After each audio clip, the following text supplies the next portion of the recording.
Nessa terceira mensagem da nossa série, nós queremos enfatizar mais uma vez as 3 etapas da vida cristã.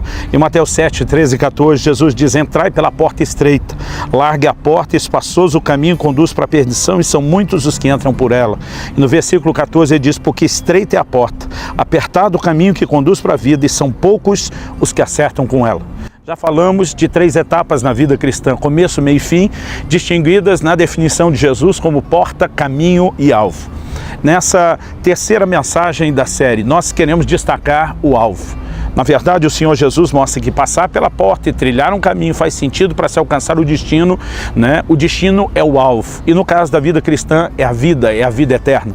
Em Filipenses, no capítulo 3, nos versículos 13 e 14, o apóstolo Paulo diz: esquecendo-me das coisas que para trás ficam e avançando para as que estão adiante de mim. Aliás, essa é a ideia do caminho que falamos anteriormente, movimento, deixar algo para trás, avançar em relação ao destino. Ele diz: prossigo para o alvo, para o prêmio da soberana vocação de Deus em Cristo Jesus. Todos fomos chamados, todos fomos vocacionados. E há um prêmio quando alcançamos o alvo. A vida cristã, ela envolve uma etapa distinta da porta, uma experiência de conversão a Cristo que determina a entrada no reino de Deus e o começo de tudo, o começo de uma jornada e de um caminho. Mas o caminho tem um destino, o caminho tem um alvo final. É esse prêmio, o prêmio da soberana vocação de Deus em Cristo Jesus.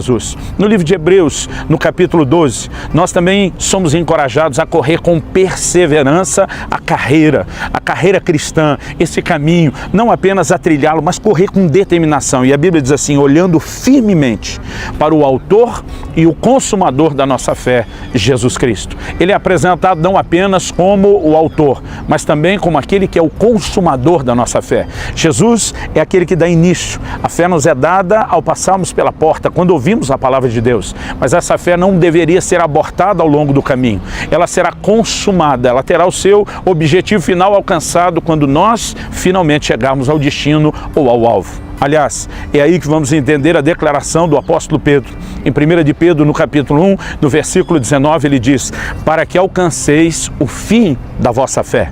Esse o fim da vossa fé é o objetivo final, a linha de chegada para quem está correndo o caminho e a jornada. Para que alcanceis o fim da vossa fé, a salvação das vossas almas. Nós precisamos entender que não faz sentido meramente passar pela porta se não for para trilhar o caminho. Alguns param ao longo do caminho, estacionam, estão simplesmente parados à beira do caminho. Nós precisamos entender que a vida cristã envolve não só essa dinâmica de avanço, de crescimento, de progressão. Provérbios 4:18 diz: a vereda do justo é como a luz da aurora, vai brilhando mais e mais até ser dia perfeito.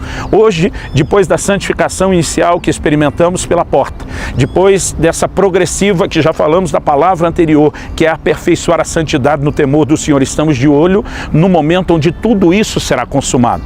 Nós temos declarado nessa série de mensagens que em cada uma dessas etapas o que Deus faz por nós é diferente e o que nós precisamos fazer interagindo com Ele é diferente. Então vamos falar da experiência de santificação. Vivemos a santificação inicial, vivemos um aperfeiçoamento que é a santificação progressiva, mas ainda não vivemos essa obra completa.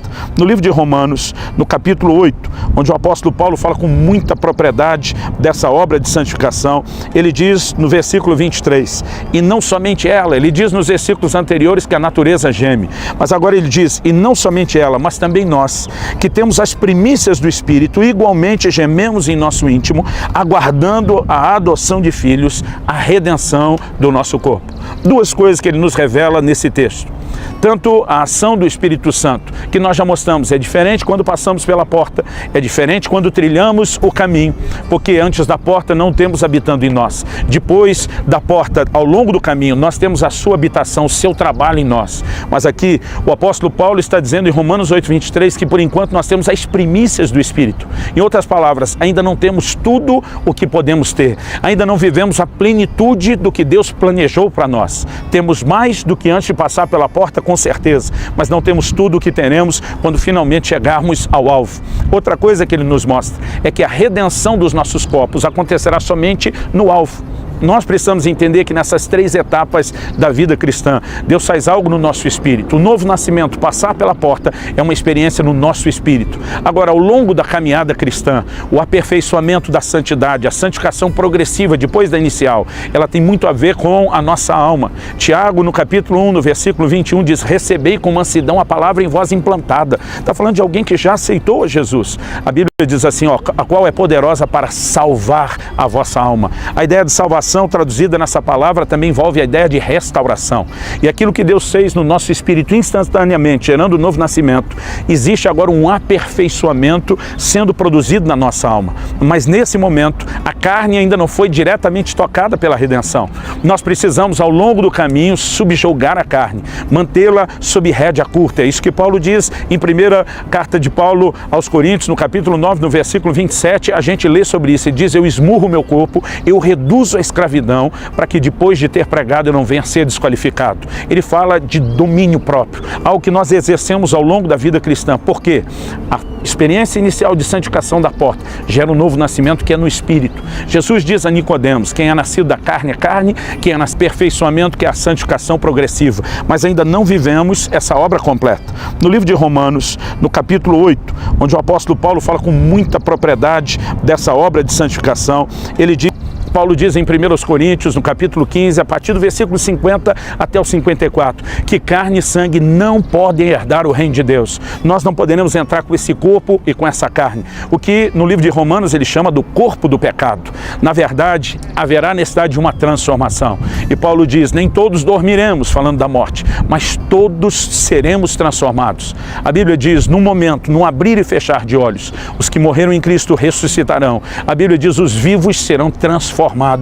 Haverá uma transformação final. Essa transformação também é anunciada em 1 Tessalonicenses 4, quando a Bíblia diz a mesma coisa, os que morreram em Cristo ressuscitarão primeiro, nós os vivos seremos transformados ao encontro do Senhor nos ares. O que é essa transformação? É a redenção do corpo. Em Filipenses 3, lá nos versículos 20 e 21, Paulo diz, a nossa pátria está nos céus, de onde aguardamos um Salvador, o qual há de transformar o corpo da nossa humilhação para ser igual ao corpo da sua glória. Nós precisamos entender não só a diferença da santificação nas etapas, não só a diferença da obra do Espírito Santo nas nossas vidas em cada etapa, mas também a diferença da questão das obras. Já falamos que pelas obras ninguém passa pela porta, mas depois de se passar pela porta, a maneira de se trilhar o caminho é através das obras. A Bíblia diz que nós fomos criados para as boas obras, mas onde a questão das obras entra quando chegamos no fim, no alvo.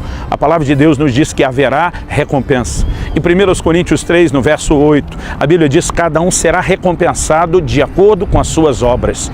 Ou seja, ninguém entra pela porta salvação pelas obras, porque salvação não é por mérito, mas galardão, que é a recompensa final, é mérito. Em Apocalipse 22, 12, Jesus diz, eis que cedo venho e comigo está a minha recompensa, para dar a cada um segundo as suas obras. Nós precisamos aprender a viver a vida cristã olhando para o alvo.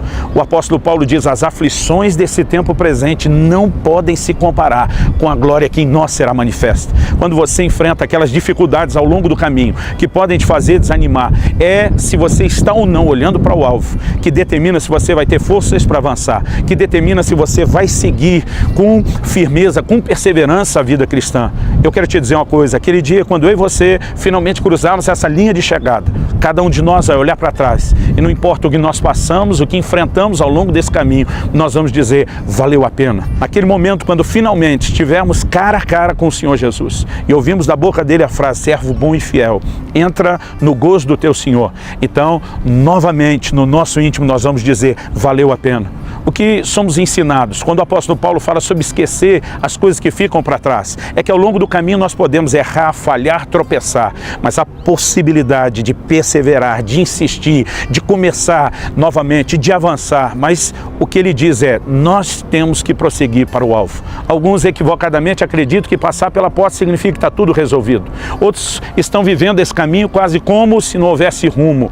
Nós precisamos seguir o alvo, nós precisamos perseverar perseverar, né? Correr com perseverança essa carreira, olhando firme para Jesus. O livro de Isaías declara, profeticamente, anunciava 700 anos antes de Cristo, ele verá o fruto do penoso trabalho da sua alma e ficará satisfeito. Haverá um momento onde o Senhor vai olhar para mim e para você, depois de cruzarmos a linha de chegada, tendo vivido toda a consumação da obra da redenção, ele também vai olhar com um sorriso enorme para a gente, como quem diz, valeu a pena o meu sofrimento, a minha entrega e o meu sacrifício por eles. Fique